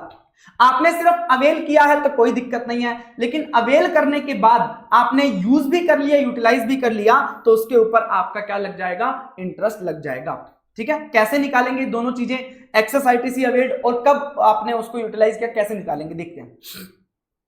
एक्सेस आईटीसी यूटिलाइज का कॉन्सेप्ट समझना, मैं बताता हूं आपको। देखिए मान लीजिए ये आपका क्रेडिट लेजर है, ठीक है, ये आपका क्रेडिट लेजर है, इधर आपने क्रेडिट अवेल किया है, क्रेडिट अवेल किया है 5 लाख रुपए का, ठीक है, और आपने लायबिलिटी पे कर दी 4 लाख रुपए की, और ये क्रेडिट आपने रोंगली अवेल किया था। तो भैया आपको पता है कि जितना आपने रोंगली अवेल किया था उसमें से आपने 4 लाख रुपए का यूटिलाइज कर लिया, तो इस 4 लाख रुपए पे आपको क्या देना पड़ेगा, इंटरेस्ट देना पड़ेगा, कोई दिक्कत वाली बात नहीं है। अब कॉम्प्लिकेटेड कहां होता है समझिएगा। अब मान लीजिए यहां पे मैंने एलिजिबल आईटीसी भी लिया हुआ है, जो मेरा बनता था वो आईटीसी लिया, मान लीजिए मैंने 4 लाख रुपए का, और उसके बाद मैंने इनएलिजिबल आईटीसी भी लिया जो मेरा नहीं बनता था, मान लीजिए 2 लाख रुपए का, ठीक है। और इधर मैंने क्या किया, मैंने लायबिलिटी पे करी, लायबिलिटी मैंने पे करी है, मान लीजिए यहां पे मान लेता हूं 4,50,000 रुपए की, ठीक है। अब देखो जब आप बैंक अकाउंट में पैसा डिपॉजिट करवाते हो, मान लीजिए मैंने आज बैंक अकाउंट में 1 लाख रुपए पैसा डिपॉजिट करवाया, कल मैंने बैंक अकाउंट में 50,000 रुपए डिपॉजिट करवाया, तो अब उसके बाद बैंक में आपके 1,50,000 हो गए। अब उसके बाद आप उसमें से मान लीजिए 70,000 रुपए निकाल लेते हो, तो आपको पता है क्या जो आपने 70,000 निकाले हैं वो 1 लाख से निकाले हैं कि 50,000 से निकाले हैं, ये आपको नहीं पता चलेगा। ठीक उसी प्रकार से क्रेडिट लेजर है। अब इसमें आपने एलिजिबल आईटीसी भी ले लिया, इनएलिजिबल आईटीसी भी ले लिया, 4 लाख रुपए और 2 लाख रुपए। अब इसमें से आप जो लायबिलिटी को पे करने में यूज कर रहे हो वो आपको नहीं पता एलिजिबल वाले में से कर रहे हो या इनएलिजिबल वाले में से कर रहे हो, तो इसमें अलग अलग सिनेरियो हो सकते हैं। आप ये मान सकते हो कि 4 लाख एलिजिबल यूज किया, 50,000 इनएलिजिबल यूज किया। आप मान सकते हो कि 2 लाख इनएलिजिबल यूज किया और 2,50,000 एलिजिबल यूज किया। तो किसी भी तरह का सिनेरियो बन सकता है। तो यहां पे हमें कौन सा सिनेरियो मान के चलना है, तो देखिए यहां पे बोला गया हम ये मान के चलेंगे कि पहले आपने एलिजिबल आईटीसी यूटिलाइज किया है, तो 4,50,000 में से आपने पहले एलिजिबल वाला यूटिलाइज किया है, उसके बाद आपने इनएलिजिबल वाला यूटिलाइज किया है, मतलब सिर्फ 50,000 जो है वो इनएलिजिबल यूटिलाइज किया है और इस 50,000 रुपए पे इंटरेस्ट आ जाएगा। लेकिन ये कैसे कैलकुलेट होगा, देखिए इसका फॉर्मूला है कि आपने जितना आईटीसी रोंगली अवेल किया है, रोंगली अवेल्ड आईटीसी कितना है, रोंगली अवेल्ड आईटीसी है मान लीजिए 2 लाख रुपए, यहां पे दिया हुआ है 2 लाख रुपए। अब इसमें से आपको लेस करना है बैलेंस ऑफ द आईटीसी। अब बैलेंस ऑफ आईटीसी कितना है, टोटल था 6 लाख, उसमें से 4,50,000 यूटिलाइज कर लिया तो 1,50,000 का क्या हो गया, बैलेंस बच गया। तो रोंगली अवेल्ड आईटीसी में से मैं balance of the ledger less कर दूंगा, कितना, 1,50,000। इसका मतलब मैंने 50,000 का क्या कर लिया, इनएलिजिबल आईटीसी यूटिलाइज कर लिया। ये कैसे आता है सर, सिंपल तरीका है, देखो आपने 2 लाख रुपए का रोंगली अवेल्ड आईटीसी लिया था और आपके लेजर में अभी भी 1,50,000 बाकी है, इसका मतलब आपने सिर्फ 50,000 रुपए ही इनएलिजिबल आईटीसी यूटिलाइज किया है। तो जितना इनएलिजिबल आईटीसी है उसके ऊपर आपका इंटरेस्ट लगेगा। अब आपको ये सीजीएसटी, एसजीएसटी, आईजीएसटी तीनों के लिए अलग अलग कैलकुलेट करोगे, तो जब सीजीएसटी के लिए करोगे तो सीजीएसटी का wrongly availed ITC minus CGST का बैलेंस, एसजीएसटी के लिए करोगे तो एसजीएसटी का wrongly availed ITC minus IGST का बैलेंस। अब देखो जब आईजीएसटी का कैलकुलेट करोगे ना तो आपको रोंगली अवेल्ड आईटीसी लेना है आईजीएसटी का और उसमें से लेस करना है ledger balance of CGST, SGST और आईजीएसटी, क्योंकि आईजीएसटी को पे करने में सीजीएसटी, एसजीएसटी, आईजीएसटी तीनों यूज हो सकते हैं। तो ऐसे केस में आईजीएसटी की रोंगली अवेल्ड आईटीसी में से तीनों का लेजर बैलेंस लेस करेंगे, अगर कोई अमाउंट आता है तभी वो एक्सेस आईटीसी यूटिलाइज्ड माना जाएगा जिसके ऊपर इंटरेस्ट पे करना पड़ेगा। तो excess ITC utilized means ITC जो आपने रोंगली अवेल किया minus ITC balance in credit ledger. For levying interest for excess utilization of ITC in case of IGST, excess ITC utilized means ITC IGST का wrongly availed minus ledger balance of IGST CGST SGST in credit ledger as IGST could have been paid with either of the ITC। ठीक है, चलिए अब बात करते हैं sir amount हमें मिल गया, रेट ऑफ इंटरेस्ट 18% है, पीरियड क्या होगा, पीरियड होगा जब आपने इसे रोंगली यूटिलाइज कर लिया उसके अगले दिन से। अब देखना कब यूटिलाइज किया, जब आपने ये लायबिलिटी पे किया। तो जिस रिटर्न में क्रेडिट को यूटिलाइज करने से, जिस रिटर्न में क्रेडिट को यूटिलाइज करने से आपका जो लेजर बैलेंस है, जो आपका लेजर बैलेंस है वो बिलो चला गया, वो लेजर बैलेंस बिलो चला गया किस अमाउंट से, आपके रोंगली अवेल्ड आईटीसी से। देखो जब आपका रोंगली अवेल्ड आईटीसी का अमाउंट है अगर उतना बैलेंस लेजर में पड़ा है इसका मतलब आपने उसको यूटिलाइज नहीं किया। अगर रोंगली अवेल्ड आईटीसी का जितना बैलेंस था उसमें से भी कम हो जाता है बैलेंस इन क्रेडिट लेजर, इसका मतलब आपने उसे यूटिलाइज कर लिया। तो जिस रिटर्न में ये लेजर का बैलेंस फॉल बिलो करता है from the wrong availed ITC, उस रिटर्न की ड्यू डेट और actual filing date whichever is earlier आपका क्या हो जाएगा, आपका डेट ऑफ यूटिलाइजेशन हो जाएगा और उसके अगले दिन से आपको इंटरेस्ट पे करना चालू करना पड़ेगा। कब तक, जब तक आप इसे पे नहीं कर देते। अगर रिटर्न के अलावा किसी तरीके से आपने इसको यूटिलाइज किया है तो जिस दिन आपने यूटिलाइज किया है date of debit in the electronic credit ledger आपका डेट हो जाएगा जहां से आपको इंटरेस्ट पे करना पड़ेगा। तो चलिए यहाँ पे date of utilization of wrongly availed ITC if amount in credit ledger falls below wrongly availed ITC due to payment of tax through return, तो earliest of the following due date of such return, actual date of filing. अगर otherwise है तो date of debit in electronic credit ledger. इसका भी एक example करेंगे जिससे आपको बहुत अच्छे से समझ में आएगा।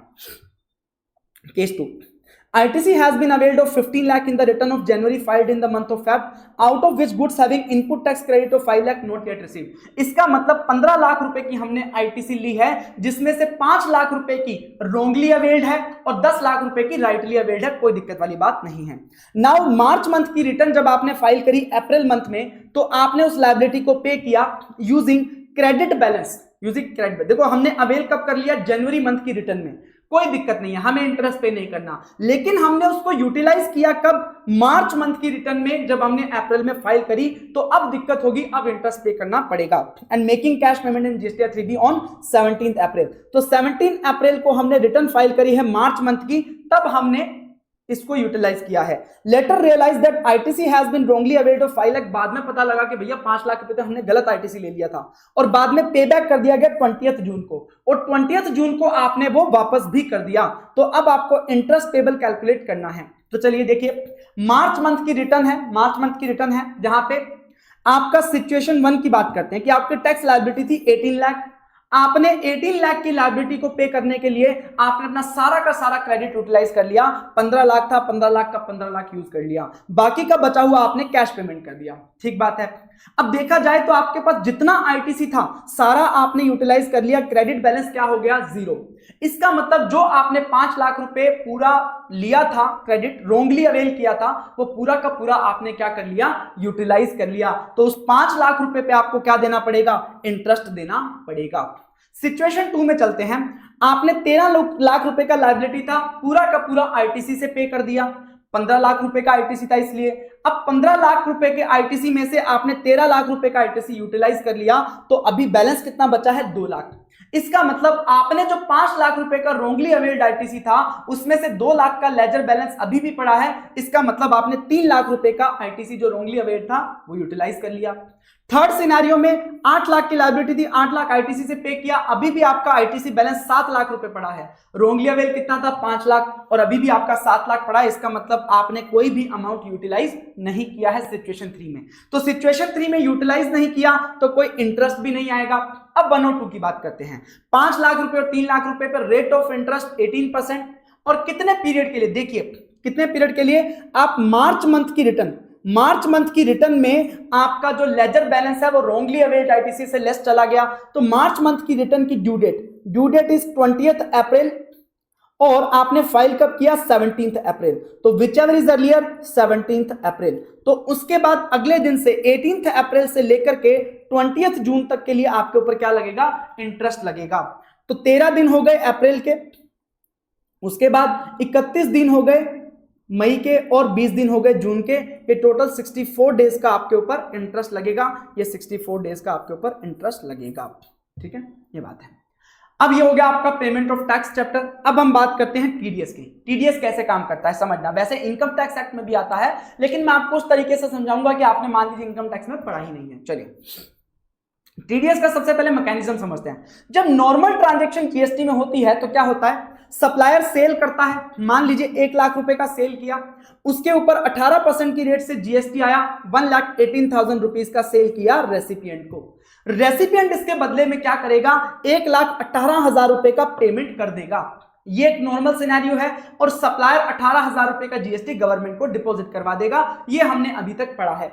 लेकिन सर गवर्नमेंट ने कुछ ऐसे रेसिपिएंट्स को ढूंढा, बायर्स को ढूंढा, जिनके ऊपर उनका भरोसा है। मान लीजिए गवर्नमेंट के डिपार्टमेंट है, गवर्नमेंट की ही कोई अंडरटेकिंग है, तो उन लोगों को नोटिफाई कर दिया, मतलब कुछ रेसिपिएंट्स को नोटिफाई कर दिया और बोला कि तुम्हें टीडीएस काटना है। इनको बोला कि तुम जब भी कोई गुड्स और सर्विसेज परचेज करोगे और उसका जब तुम पेमेंट करोगे तो पेमेंट करते टाइम तुम्हें उसमें से टीडीएस काटना है, मान लीजिए 2%। तो अब ये क्या करेगा? जो 1 लाख रुपए का उसने परचेज किया था उसमें से 2% टीडीएस काटेगा। कितना हो गया? 98,000 प्लस टैक्स 18,116,000 ये पेमेंट करेगा। तो सर यहां पे रेसिपिएंट ने 2,000 रुपए काट लिया बिना बात के। सप्लायर इस बात के लिए क्यों अग्री होगा? जब सप्लायर टैक्स पे कर रहा है तो गवर्नमेंट 2,000 रुपए और क्यों कटवा रही है? तो गवर्नमेंट ने क्या बोला? रेसिपिएंट यहां पे पेमेंट करते टाइम 2,000 रुपए काटेगा और वो गवर्नमेंट को डिपॉजिट करवा देगा। रेसिपिएंट डिपॉजिट कर देगा टीडीएस 2,000 रुपए गवर्नमेंट को, और ये बताएगा कि मैंने इस सप्लायर का टीडीएस काटा है, इस सप्लायर का 2,000 रुपए टीडीएस काटा है। अब सप्लायर क्या कर सकता है? गवर्नमेंट से इस टीडीएस को वापस से क्लेम कर सकता है। इलेक्ट्रॉनिक कैश लेजर में इसके पास आ जाएगा और उसका यूज वो लायबिलिटी को पे करने में कर सकता है। तो अल्टीमेटली सप्लायर को वापस से 2,000 मिल ही गए। लेकिन गवर्नमेंट ने ये एडिशनल स्टेप ऐड क्यों किया? गवर्नमेंट ने ये एडिशनल स्टेप क्यों ऐड किया? क्योंकि देखो कई बार क्या होता है, सप्लायर ट्रांजैक्शन को छुपा लेता है। सप्लायर इस ट्रांजेक्शन को ना दिखाए तो गवर्नमेंट को तो 18,000 रुपए का नुकसान हो जाएगा टैक्स का। तो ऐसे केस में जिन रेसिपिएंट के ऊपर गवर्नमेंट को भरोसा था उनको बोला कि भाई तू ऐसा कर, तू टीडीएस काट ले। तो जैसे ही वो रेसिपिएंट टीडीएस काटेगा, गवर्नमेंट को जमा करवाएगा 2,000 रुपए का, तो गवर्नमेंट को पता लग जाएगा कि 2,000 का टीडीएस कटा है, इसका मतलब 1 लाख रुपए की सेल हुई है और इस सप्लायर ने करी है। तो अगर वो सप्लायर वो 1 लाख रुपए की सेल नहीं दिखाएगा तो गवर्नमेंट उसको पकड़ के और पैसा निकलवा लेगी। तो इस तरीके से ट्रांजैक्शंस को आइडेंटिफाई करने के लिए, चोरी को रोकने के लिए गवर्नमेंट ने ये टीडीएस वाला प्रोविजन रखा है। अब किन किन को नोटिफाई किया गया है, कौन कौन व्यक्ति टीडीएस काटेंगे, ये अपने को देखना है। देखो हमेशा टीडीएस कौन काटेगा, बायर काटेगा जो पेमेंट करने वाला है, रेसिपिएंट, ठीक है। तो देखना, अगर इनमें से किसी भी व्यक्ति ने कुछ परचेज किया है तो वो टीडीएस काटेगा। कौन? डिपार्टमेंट और एस्टैब्लिशमेंट ऑफ द सेंट्रल और स्टेट गवर्नमेंट। सेंट्रल या स्टेट गवर्नमेंट का अगर कोई डिपार्टमेंट या एस्टैब्लिशमेंट है, उनके खुद के डिपार्टमेंट, डिफेंस हो गया, फाइनेंस हो गया, कंज्यूमर वेलफेयर हो गया, ये सारे डिपार्टमेंट।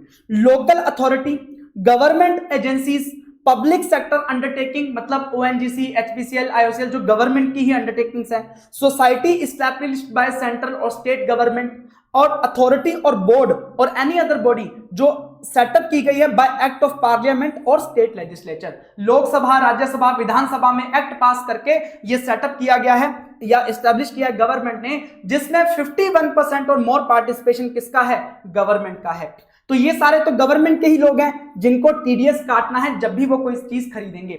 अब इसमें अगर कोई रजिस्टर्ड पर्सन है जो रिसीव कर रहा है सप्लाईज ऑफ मेटल स्क्रैप, मतलब मेटल स्क्रैप खरीद रहा है, मेटल वाला scrap from other registered person, तो ऐसे केस में इसे भी टीडीएस काटना है कि सप्लायर भी रजिस्टर्ड पर्सन है, रेसिपिएंट भी रजिस्टर्ड पर्सन है और मेटल स्क्रैप खरीदा जा रहा है, तो भैया वो टीडीएस काटेगा। तो इन लोगों को टीडीएस काटना है। कब काटना है? अगर आपका कॉन्ट्रैक्ट का वैल्यू 2,50,000 रुपए से ज्यादा है। अब ध्यान रखना, कॉन्ट्रैक्ट में आप एग्जेम्प्ट गुड्स और सर्विसेज को इंक्लूड नहीं करोगे, सिर्फ टैक्सेबल गुड्स और सर्विसेज कितनी वैल्यू के हैं वो मैटर करेंगे। दूसरा, इसमें आप टैक्सेस को इंक्लूड नहीं करोगे, एक्सक्लूसिव ऑफ टैक्सेस वैल्यू लिया जाएगा। तो समझिए, अगर मान लीजिए आपको दिया हुआ है कि 2,95,000 इंक्लूसिव ऑफ टैक्स का कॉन्ट्रैक्ट है, तो आप मान लीजिए रेट ऑफ टैक्स है 18%, तो इसको एक्सक्लूसिव कैसे करोगे? 2,95,000 डिवाइडेड बाय 118 इंटू 100, तो ये 2,50,000 रुपए का क्या आ जाएगा? आपका कॉन्ट्रैक्ट वैल्यू आ जाएगा। और अगर 2,50,000 तक है तो आपको टीडीएस नहीं काटना। अगर ये 2,50,000 से ऊपर होगा तभी टीडीएस कटेगा। ध्यान रखना, अगर एग्जेम्प्ट सप्लाई है तो उसको भी यहां इंक्लूड नहीं करोगे। मान लीजिए यहां पे 2 लाख रुपए की एग्जेम्प्ट सप्लाई होती तो क्या होता? तो भी वैल्यू 2,50,000 ही है और आपको टीडीएस नहीं काटना। ठीक है, कॉन्ट्रैक्ट वैल्यू देखना है, इनवॉइस वैल्यू नहीं देखना। मान लीजिए कॉन्ट्रैक्ट है 5 लाख रुपए का, उसमें 2-2 लाख रुपए के इनवॉइस बनाए, तो भैया ऐसे केस में तो इनवॉइस वैल्यू तो 2.5 लाख से कम है, तो ऐसा नहीं है। आपको कॉन्ट्रैक्ट अगर 2.5 लाख से ज्यादा है तो आपको टीडीएस काटना होगा। ठीक है, एग्जाम सप्लाई को इंक्लूड नहीं किया जाएगा, टैक्सेस को इंक्लूड नहीं किया जाएगा। कितना काटना है? अगर आपकी इंट्रा स्टेट सप्लाई है तो 1% सीजीएसटी, 1% एसजीएसटी आप काटोगे। अगर आपकी इंटर स्टेट सप्लाई है तो 2% आईजीएसटी काटा जाएगा ऑन पेमेंट मेड और क्रेडिटेड। मान लीजिए आपका इनवॉइस बन गया 1 लाख रुपए का, लेकिन उसमें से पेमेंट किया है सिर्फ 20,000 रुपए का, तो भैया 20,000 रुपए पे ये टीडीएस कटेगा, पेमेंट पे कटेगा, कॉन्ट्रैक्ट इनवॉइस वैल्यू से मतलब नहीं है। उसके बाद जहां पे टीडीएस नहीं कटेगा, कहां पे टीडीएस नहीं कटेगा? देखिए, अगर आपका वैल्यू 2,50,000 तक है कॉन्ट्रैक्ट का तो टीडीएस नहीं कटेगा। एग्जेम्प्ट सप्लाईज कर रहे हो सिर्फ तो भी टीडीएस नहीं कटेगा। अगर टैक्सेबल सप्लाईज कर रहे हो और वो under reverse charge mechanism taxable है तो भैया आरसीएम में तो पूरा टैक्स ही रेसिपिएंट पे कर रहा है और रेसिपिएंट पे गवर्नमेंट को पूरा भरोसा है, तो ऐसे केस में टीडीएस काटने का सवाल ही पैदा नहीं होता। अगर सप्लायर अनरजिस्टर्ड है, देखो सप्लायर अनरजिस्टर्ड है तो आप अगर टीडीएस काट लोगे तो वो गवर्नमेंट से पैसा वापस कैसे लेगा? नहीं ले पाएगा, तो ऐसे केस में आप टीडीएस नहीं काटोगे। तीसरा, public sector undertaking to another public sector undertaking, तो दोनों ही जो पब्लिक सेक्टर अंडरटेकिंग है वो गवर्नमेंट के भरोसे वाले लोग हैं। अगर ये आपस में ट्रांजैक्शन करते हैं तो इन्हें टीडीएस नहीं काटना है। उसके अलावा अगर जितने भी पर्सन ये नोटिफाई किए गए हैं अगर ये आपस में ट्रांजैक्शन करते हैं तो ऐसे केस में टीडीएस नहीं काटना, क्योंकि सप्लायर और रेसिपिएंट दोनों ही भरोसे वाले लोग हैं। लेकिन ध्यान रखना, अगर मेटल स्क्रैप कोई परचेज कर रहा है, अगर मेटल स्क्रैप परचेज करने वाला कोई नोटिफाइड पर्सन भी है और किसी नोटिफाइड पर्सन से ही परचेज कर रहा है, तो भी उसे टीडीएस काटना पड़ेगा। ये एक्सेप्शन है मेटल स्क्रैप, ठीक है। तो इस केसेस में टीडीएस आपको काटना नहीं है। एक फाइनल केस जिसमें टीडीएस नहीं काटना, देखना, अगर आपका सप्लायर जिस स्टेट में है और प्लेस ऑफ सप्लाई भी सेम स्टेट में है, सप्लायर और प्लेस ऑफ सप्लाई दोनों सेम स्टेट में है, लेकिन रेसिपिएंट किसी अनदर स्टेट में है, रेसिपिएंट किसी अनदर स्टेट में है, तो ऐसे केस में आप टीडीएस नहीं काटोगे। क्यों नहीं काटोगे समझना, सप्लायर और प्लेस ऑफ सप्लाई अगर सेम स्टेट में है तो ये क्या हो गया, इंट्रा स्टेट सप्लाई। मान लीजिए दोनों राजस्थान में है, तो सीजीएसटी और एसजीएसटी लगेगा राजस्थान वाला। अब टीडीएस काटना है पंजाब वाले को, तो क्या पंजाब वाला राजस्थान वाला टीडीएस काट सकता है? नहीं काट सकता। तो ऐसे केस में आपको टीडीएस काटना ही नहीं है। एक बात ध्यान रखना, क्वेश्चन में जब भी आपको सप्लायर का प्लेस और रेसिपिएंट का प्लेस अलग अलग स्टेट में दिखे, तो आप एक बार चेक कर लेना कहीं प्लेस ऑफ सप्लाई सप्लायर वाले प्लेस पे तो नहीं है। अगर ऐसा है तो टीडीएस नहीं कटेगा। ये आपको ट्रिक है जो क्वेश्चन में ध्यान रखनी है, जिससे आपका क्वेश्चन गलत नहीं होगा, ठीक है। उसके बाद अदर प्रोविजन, अगर आपको टीडीएस काटना है तो आपको रजिस्ट्रेशन के लिए अप्लाई करना पड़ेगा। सर अगर आप ऑलरेडी रजिस्टर्ड हो तो भी आपको टीडीएस के लिए अलग से अप्लाई करना पड़ेगा, और आपको 3 वर्किंग डेज के अंदर प्रॉपर ऑफिसर रजिस्ट्रेशन ग्रांट कर देगा। उसके बाद जो काटेगा टीडीएस, वो डिपॉजिट करवाएगा टीडीएस गवर्नमेंट को अगले महीने की 10 तारीख तक। उसके अलावा सामने वाला उसका क्रेडिट ले लेगा इलेक्ट्रॉनिक कैश लेजर में, जिससे वो कोई भी लायबिलिटी पे कर सकता है। अगर आपने डिपॉजिट नहीं करवाया तो इंटरेस्ट के साथ आपको डिपॉजिट करवाना पड़ेगा। ये है आपका टीडीएस चैप्टर, यहां पे कंप्लीट होता है। उसके बाद हम बात करेंगे रिटर्न चैप्टर की। चलिए रिटर्न चैप्टर पे देखो, रिटर्न क्या है। जब भी आप कोई एक्टिविटी कर रहे हो जो टैक्स पर्पस से रेलेवेंट है, तो आपको गवर्नमेंट को बताना पड़ेगा कि सर मैं ये काम कर रहा हूं, ठीक है। तो वो कैसे बताओगे आप? वो बताओगे रिटर्न्स के माध्यम से। तो गवर्नमेंट ने कुछ फॉर्मेट्स फिक्स कर रखे हैं, उस फॉर्मेट के अंदर आपको सारा डेटा देना होता है। कितना सेल किया, कितना लायबिलिटी आया, कितना परचेज किया, कितना आईटीसी मिला, ये सारी डिटेल्स आपसे गवर्नमेंट रिटर्न के माध्यम से आपसे ले लेती है, और आप गवर्नमेंट को वो डिटेल्स दे देते हो। आप जो भी बिजनेस एक्टिविटी कर रहे हो उसका डिटेल्स आप जो देते हो वो कहलाती हैं रिटर्न्स, ठीक है। नॉर्मली हमने आईटीसी चैप्टर में पढ़ा था कि सप्लायर जीएसटीआर 1 फाइल करता है, उसमें अपनी सेल दिखाता है, और वो सामने वाले के जीएसटीआर 2B में रिफ्लेक्ट हो जाती है, जिससे उसको आईटीसी मिलता है, और फाइनली जीएसटीआर 3B जनरेट किया जाता है। अच्छा, हम बात करेंगे अब एक एक रिटर्न की, अलग अलग लोगों के लिए कौन कौन सी रिटर्न है देखते हैं। सबसे पहले बात करेंगे जीएसटीआर 1 और जीएसटीआर 3B, जो नॉर्मली सभी लोगों को फाइल करनी होती है। तो every registered person including casual taxable person, casual taxable person मतलब जो टेम्परेरी बेसिस पे काम करने आया है स्टेट के अंदर, तो कैजुअल टैक्सेबल पर्सन और एवरी रजिस्टर्ड पर्सन को ये जीएसटीआर 1 और 3B फाइल करना पड़ेगा, एक्सेप्ट किन लोगों को छोड़ के? इनपुट सर्विस डिस्ट्रीब्यूटर को छोड़ के, non resident taxable person, composition tax payer, TDS director, TCS collector, इन सब के लिए अलग से रिटर्न प्रिस्क्राइब की गई है, वो भी हम आगे डिस्कस करेंगे। तो इनको जीएसटीआर 1 और 3B फाइल नहीं करना। अब सर कब तक फाइल करनी है? तो जो जीएसटीआर 1 है वो आप फाइल करोगे अगले महीने की 11 तारीख तक। जिस महीने की है उससे अगले महीने की 11 तारीख तक आपको फाइल करनी होती है। जीएसटीआर 3B की बात करोगे तो जिस महीने की आपकी रिटर्न है उसके अगले महीने की 20 तारीख तक आपको ये फाइल करनी होती है। इसीलिए हम ड्यू डेट क्या ले रहे थे पेमेंट का? 20th of the next month ले रहे थे, क्योंकि जीएसटीआर 3B के साथ आपको टैक्स पे करना होता है और वही आपकी ड्यू डेट होती है। लेकिन सर अगर आपने क्यूआरएमपी स्कीम ऑप्ट करके रखा है, देखो नॉर्मली क्या होता है, मंथली बेसिस पे ये रिटर्न्स फाइल की जाती हैं, मंथली बेसिस पे फाइल की जाती हैं। लेकिन कुछ लोगों को ये एक्सेप्शन दिया गया है कि आप क्वार्टरली फाइल कर सकते हो, और डिस्कस करेंगे किनको दिया गया है कि आप क्वार्टरली जीएसटीआर 1 और जीएसटीआर 3B फाइल कर देना, लेकिन टैक्स का पेमेंट आप मंथली कर देना।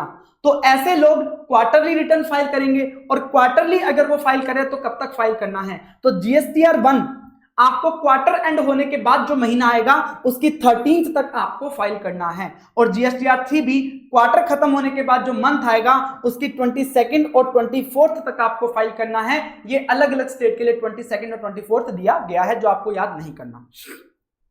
उसके बाद जनरली जो जीएसटीआर 1 फाइल होती है वो जब टैक्स पीरियड कंप्लीट हो जाता है उसके बाद फाइल की जाती है। मान लीजिए जन मंथ के लिए अगर आप फाइल करो तो जन मंथ कंप्लीट होने के बाद आप जीएसटीआर 1 फाइल करोगे। लेकिन दो एक्सेप्शनल केसेस हैं जिसमें आप मंथ के कंप्लीट होने का वेट नहीं करोगे।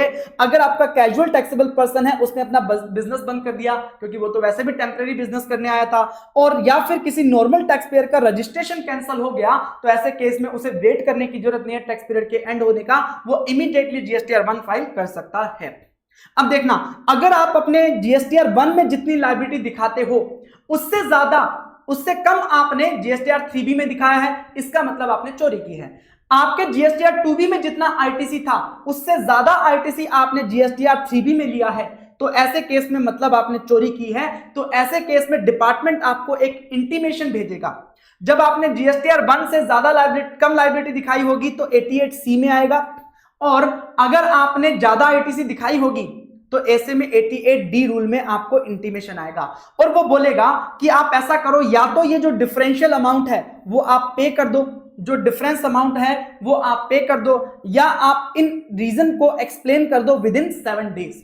जो भी रीजंस हैं कि भाई डिफरेंस क्यों आ रहा है वो आप एक्सप्लेन कर दो, तो या तो आप उसका रीजन एक्सप्लेन कर देना, टैक्स पेयर या तो उसका रीजन एक्सप्लेन कर देगा या फिर अमाउंट पे कर देगा, तो बात खत्म हो जाती है। मान लो वो रीजन नहीं एक्सप्लेन करता है 7 दिन के अंदर, या जो एक्सप्लेन किया वो एक्सेप्टेबल नहीं है, तो ऐसे केस में डिपार्टमेंट वो पैसा आपसे रिकवर करेगा।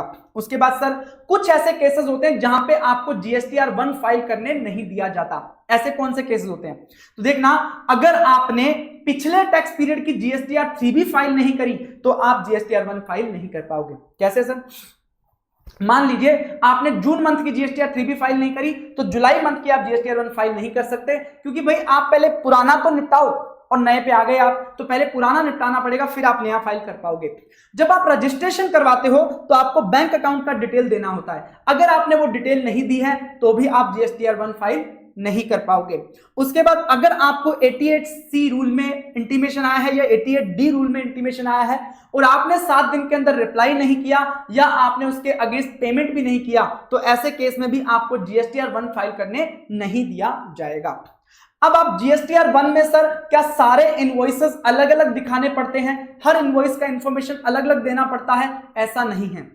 देखिए जीएसटीआर 1 में अगर आपने कोई B2B सप्लाईज करी है, B2B सप्लाईज मतलब आपने किसी रजिस्टर्ड पर्सन को सप्लाई करी है या फिर किसी यूआईएन होल्डर को सप्लाई करी है, तो ऐसे केस में आपको उसका इनवॉइस का डिटेल अलग से अपलोड करना पड़ेगा, हर इनवॉइस का डिटेल अलग से अपलोड करना पड़ेगा जब भी आप किसी रजिस्टर्ड पर्सन या यूआईएन होल्डर को सप्लाई कर रहे हो। अगर आप सप्लाई कर रहे हो B2C मतलब किसी अनरजिस्टर्ड पर्सन को सप्लाई कर रहे हो तो क्या होगा? तो देखना पड़ेगा कि आपने इंट्रा स्टेट सप्लाई करी है या इंटर स्टेट करी है। अगर आपने इंट्रा स्टेट सप्लाई करी है तो आपको इनवॉइस वाइज दिखाने की जरूरत नहीं है। आप क्या करोगे, कंसोलिडेटेड डिटेल्स बता सकते हो कि 5% की टैक्स रेट पे इतना सेल किया, 12% की टैक्स रेट पे इतना सेल किया, इस तरीके से आप बता सकते हो for B2C supplies made intra state. अगर B2C सप्लाई आप इंटर स्टेट करते हो तो आपको देखना पड़ेगा इनवॉइस का वैल्यू कितना है। अगर इनवॉइस का वैल्यू 1 लाख रुपए से ज्यादा है तो आपको हर इनवॉइस की डिटेल्स अलग अलग से देनी पड़ेगी, लेकिन अगर 1 लाख रुपए तक है तो आप कंसोलिडेटेड डिटेल दे सकते हो, हर स्टेट की अलग अलग, हर रेट की अलग अलग डिटेल्स आपको देनी पड़ेगी यहां पे, ठीक है। उसके बाद अगर आपने कोई रिटर्न्स में गलती कर दी, अगर आपने कोई गलती कर दी, एरर कर दिया जीएसटीआर 1 में या जीएसटीआर 3B में, तो कैसे रेक्टिफाई किया जा सकता है? सर रिटर्न को एक एक इनवॉइस का डिटेल डाल के बनाया गया है, तो जो रिटर्न ऑलरेडी फाइल हो चुकी उसको आप रिवाइज नहीं करोगे, जरूरत भी नहीं है।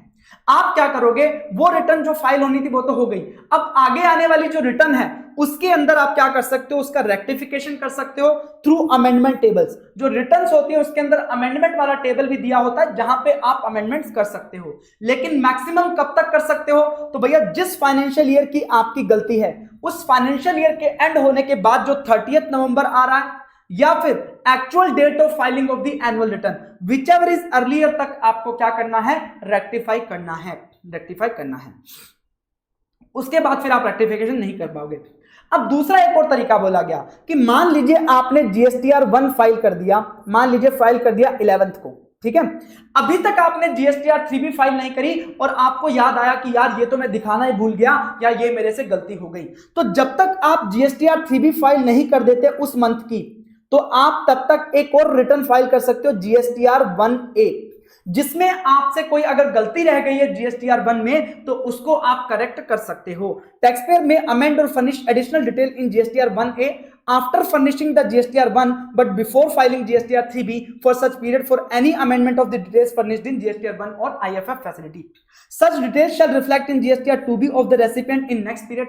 आप जो GSTR 1A में डिटेल्स अपलोड करोगे वो अगले महीने की GSTR 2B में रिफ्लेक्ट होगा सामने वाले के, और आपको इसी मंथ क्या करना पड़ेगा, उस पर लायबिलिटी पे करनी पड़ेगी। ध्यान रखना, जीएसटीआर 3B में रेक्टिफिकेशन नहीं किया जा सकता अगर ये रेक्टिफिकेशन टैक्स अथॉरिटीज ने पकड़ लिया है। अगर गलती टैक्स अथॉरिटीज ने पकड़ ली तो फिर आप उसे रेक्टिफाई नहीं कर पाओगे। ये था जीएसटीआर 1 और 3B।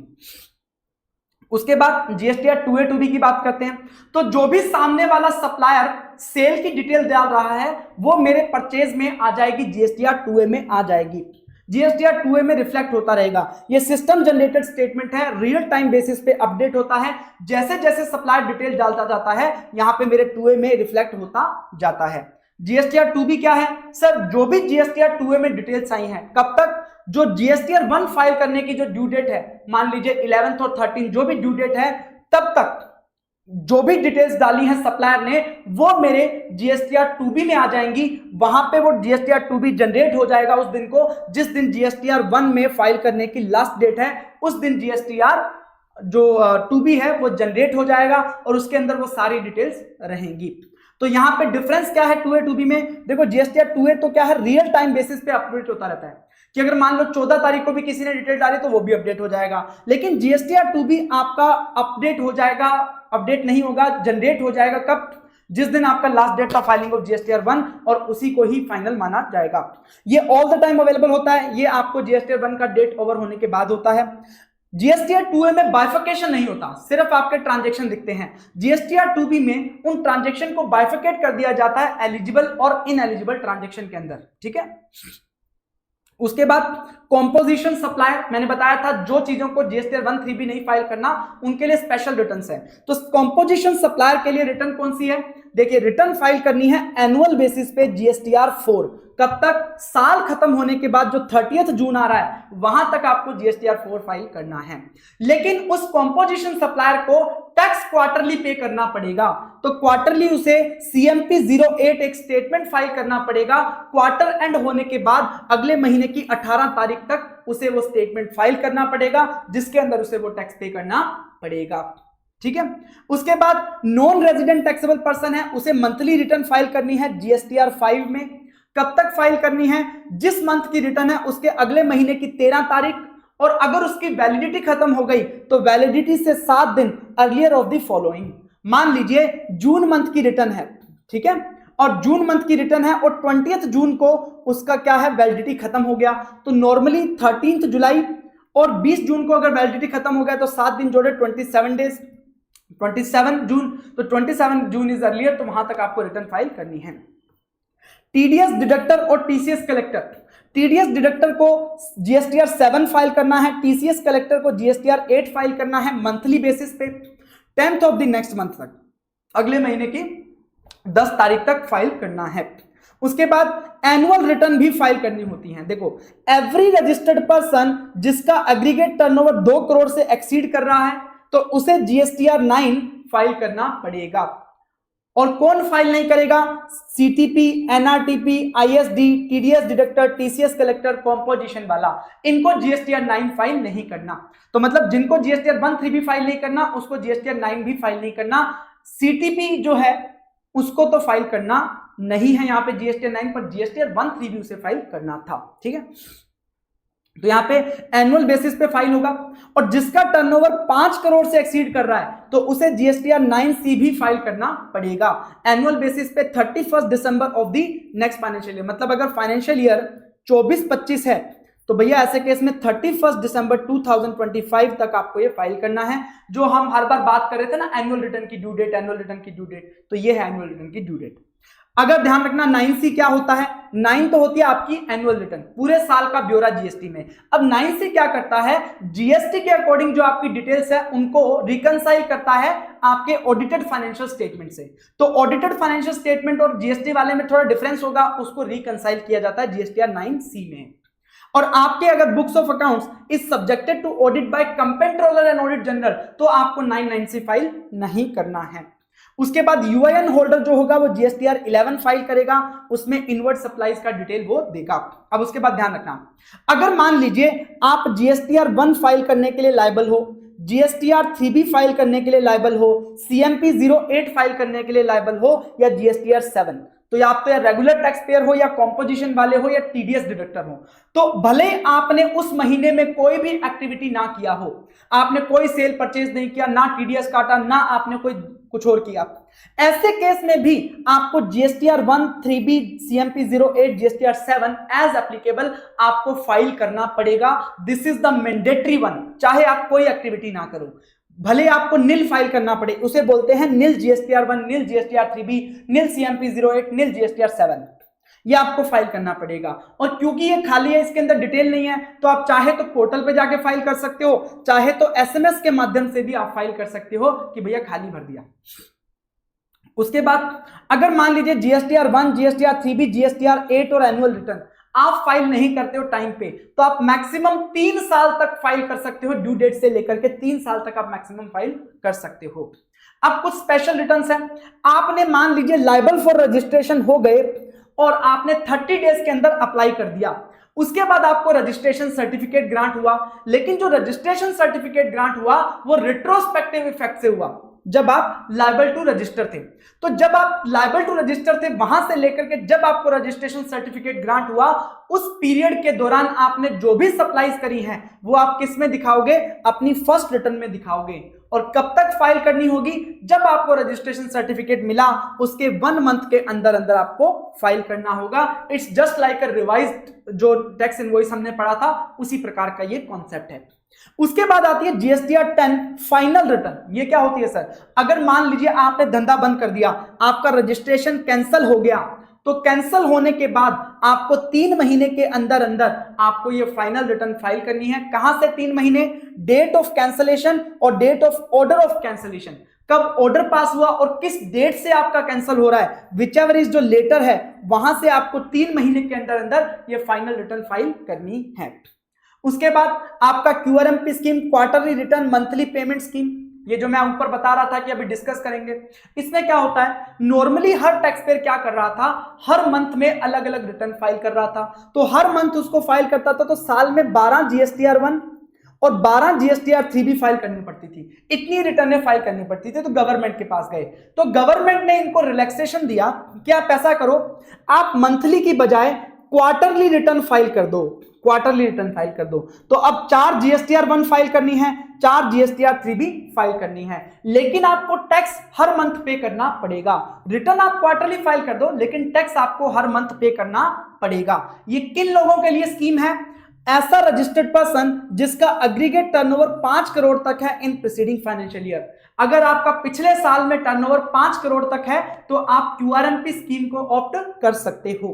ध्यान रखना, एग्रीगेट टर्नओवर जो लिमिट है, मान लीजिए आपका पिछले साल 5 करोड़ था, इस बार आपने क्या किया, आपने क्यूआरएमपी स्कीम ऑप्ट कर लिया, अब बीच साल में आपका क्या हो गया, 5 करोड़ से ऊपर चला गया टर्नओवर, तो जिस क्वार्टर में आपका 5 करोड़ से ऊपर गया है उस क्वार्टर में तो आप क्यूआरएमपी स्कीम में ही रहोगे, उसके अगले क्वार्टर से आपको रेगुलर स्कीम में ही आना पड़ेगा, मंथली रिटर्न्स फाइल करनी पड़ेगी।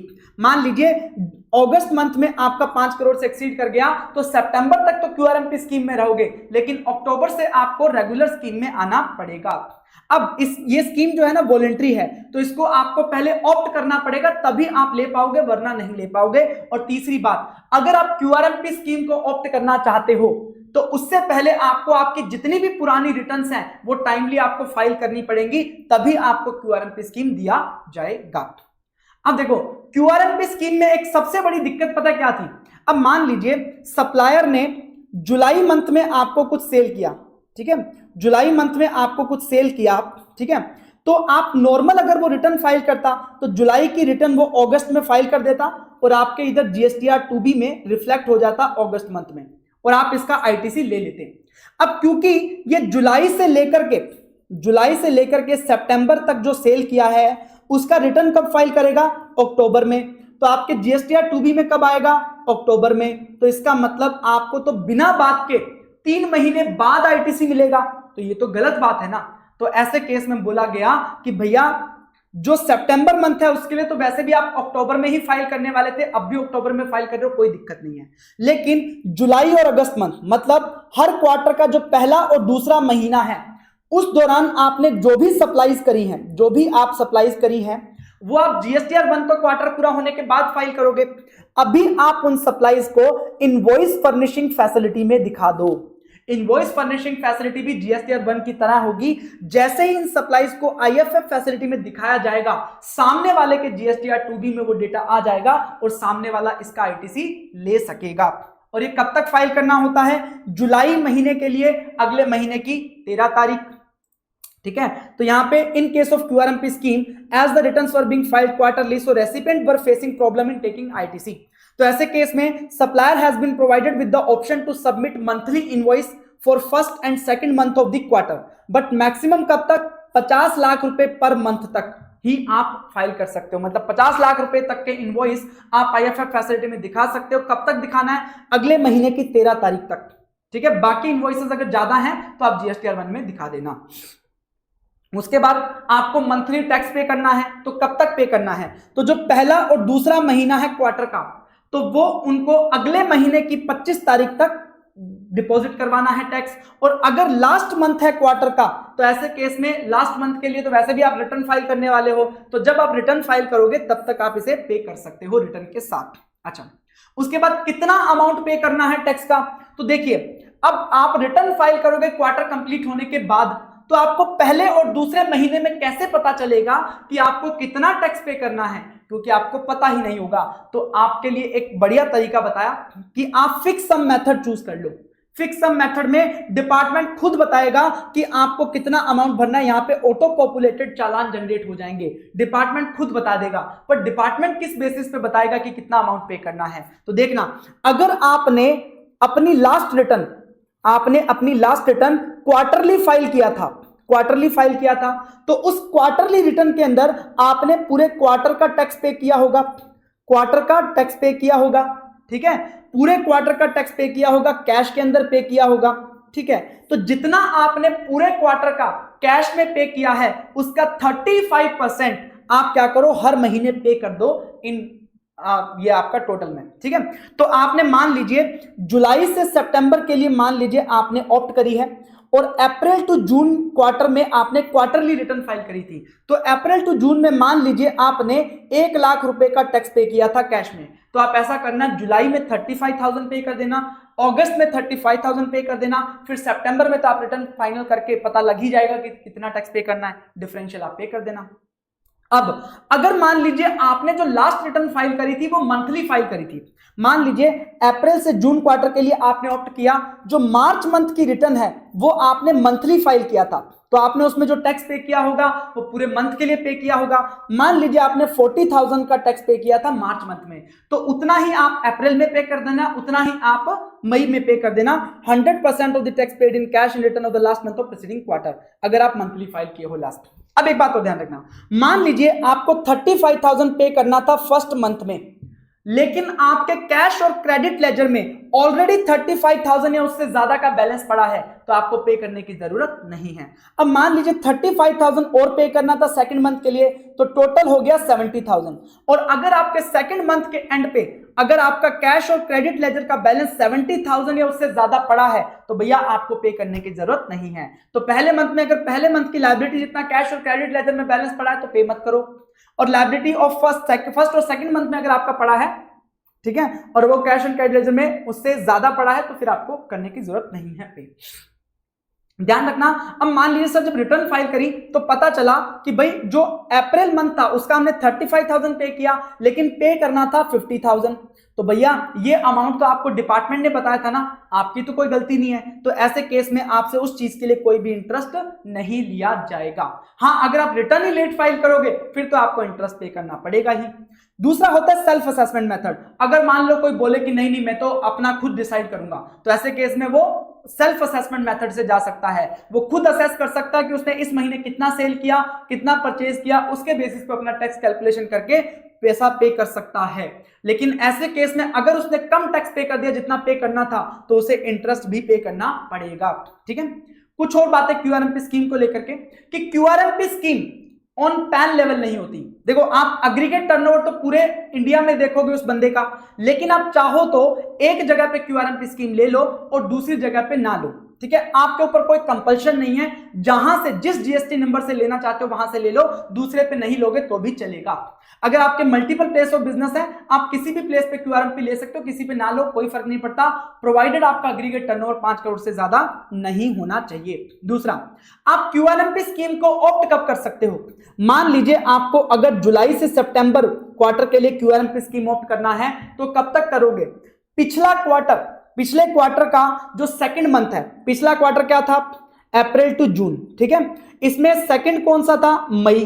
तो मई मंथ का पहला दिन, तो 1 मई से लेकर के जिस क्वार्टर के लिए आप ऑप्ट कर रहे हो उस क्वार्टर के पहले मंथ की लास्ट डेट, तो जुलाई मंथ की लास्ट डेट 31 जुलाई, तो 1 मई से लेकर के 31 जुलाई तक आप इसके लिए ऑप्ट कर सकते हो क्यूआरएमपी स्कीम के लिए, कोई दिक्कत वाली बात नहीं है। ये जो आपका पीरियड, ध्यान से देखना है, इसको मैंने एग्जांपल से इसीलिए समझाया है आपको। ठीक है, प्रीसीडिंग क्वार्टर के सेकंड मंथ का फर्स्ट डेट और करंट क्वार्टर के फर्स्ट मंथ का लास्ट डेट, दैट्स इट। उसके बाद एक कॉन्सेप्ट आता है जीएसटीपी का। देखो अब आप क्या करते हो, जब इनकम टैक्स में रिटर्न फाइल करते हो तो आप उस टैक्स पेयर की लॉगिन करके आईडी और उसमें आप रिटर्न फाइल कर देते हो, तो डिपार्टमेंट को पता ही नहीं चलता कि भाई जो व्यक्ति है उसकी रिटर्न किसने फाइल करी है, ये तो पता ही नहीं चलता ऑफिशियली।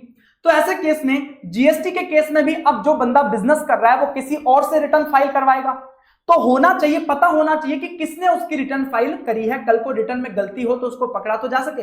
तो ऐसे केस में यहां पे कुछ जीएसटीपीज कर दिए गए, goods and service tax practitioner. अगर कोई रजिस्टर्ड पर्सन अपने जीएसटी का काम करवाना चाहता है, कंप्लायंस करवाना चाहता है, तो वो जीएसटीपी को अपॉइंट कर सकता है। इन जीएसटीपी का लॉगिन आईडी पासवर्ड अलग होता है। ठीक है, जब ये आपके बिहाफ पे काम करेंगे तो ये अपना लॉगिन आईडी पासवर्ड लगाएंगे और अपना लॉगिन करेंगे, वहां से आपका काम करेंगे, जिससे डायरेक्टली पता लगेगा कि भैया इस जीएसटीपी ने इस रजिस्टर्ड पर्सन का रिटर्न फाइल किया है या कोई और काम किया है, तो लायबिलिटी सेट की जा सकती है उस व्यक्ति पे।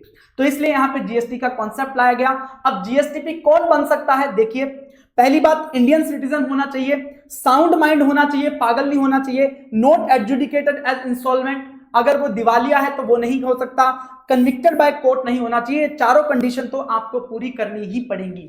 उसके साथ ही साथ आपकी एक एलिजिबिलिटी भी मीट होनी चाहिए। कौन सी? इनमें से कोई भी एक चीज आपकी अगर है और आप ये चारों कंडीशन पूरी करते हो तो आप जीएसटीपी बन सकते हो, एनरोल करवा सकते हो। Retired officer of commercial tax और सीबीआईसी, जो स्टेट के टैक्स डिपार्टमेंट होते हैं उनको कमर्शियल टैक्स बोलते हैं, सेंट्रल लेवल पे सीबीआईसी। तो इसमें अगर कोई रिटायर्ड हो गया officer, not lower than rank of group B gazetted officer, उसने 2 साल या उससे ज्यादा काम किया है, एनरोल्ड एज एसटीपी और TRP in earlier tax laws for 5 years और मोर, तो पुराने टैक्स लॉज में भी वो सेल्स टैक्स प्रैक्टिशनर या टैक्स रिटर्न प्रिपेयर के रूप में काम कर रहा था 5 साल या उससे ज्यादा के लिए। ग्रेजुएट, पोस्ट ग्रेजुएट है इंडियन यूनिवर्सिटी या फॉरेन यूनिवर्सिटी से, आईसीआई, आईसीएसआई, आईसीएमआई का फाइनल एग्जाम पास कर लिया है या अदर एग्जामिनेशन नोटिफाइड अगर पास कर लिया है और ये चारों कंडीशन पूरी हो रही हैं तो यस आप जीएसटीपी बन सकते हो। उसके लिए आपको एनरोल करवाना पड़ेगा। ऐसा नहीं कि आप सीए बन गए तो जीएसटीपी बन गए, ऐसा नहीं है, आपको उसके लिए स्पेसिफिकली एनरोल कराना पड़ता है। जीएसटीपी क्या क्या काम कर सकता है? आपकी कोई भी रिटर्न फाइल करनी है, मंथली, एनुअल, फाइनल रिटर्न वगैरह सब फाइल कर देगा आपके बिहाफ पे। कैश लेजर में कोई पैसा डिपॉजिट करवाना है, चालान की डिटेल देनी है, ई-वे बिल जनरेट करना है, as a authorized representative appear होना है, या कोई इंटीमेशन फाइल करनी है कि आप कंपोजिशन ऑप्ट करना चाहते हो या उससे विड्रॉ करना चाहते हो, ये सारा काम आपके बिहाफ पे जीएसटीपी कर देगा। अब आता है रिफंड क्लेम फाइल करने की बात, रजिस्ट्रेशन को अमेंड करने या कैंसिल करने की बात, तो इसमें भी जीएसटीपी कर सकता है, लेकिन उसके लिए अप्रूवल लगेगा किसका? रजिस्टर्ड पर्सन का, जिसके भी आप पे वो कर रहा है। ठीक है, इतनी सी बात है। यहां पे आपका payment of tax and TDS chapter and return chapter complete होता है। अब ये रिवीजन कंप्लीट हो गया है। इस प्रकार से आपको अगर कोई भी दिक्कत हो, कोई भी डाउट हो, तो please do let me know, आप मुझसे पूछ सकते हो, मेरा नंबर आपके पास अवेलेबल है। थैंक यू सो मच, आज के लिए इतना ही।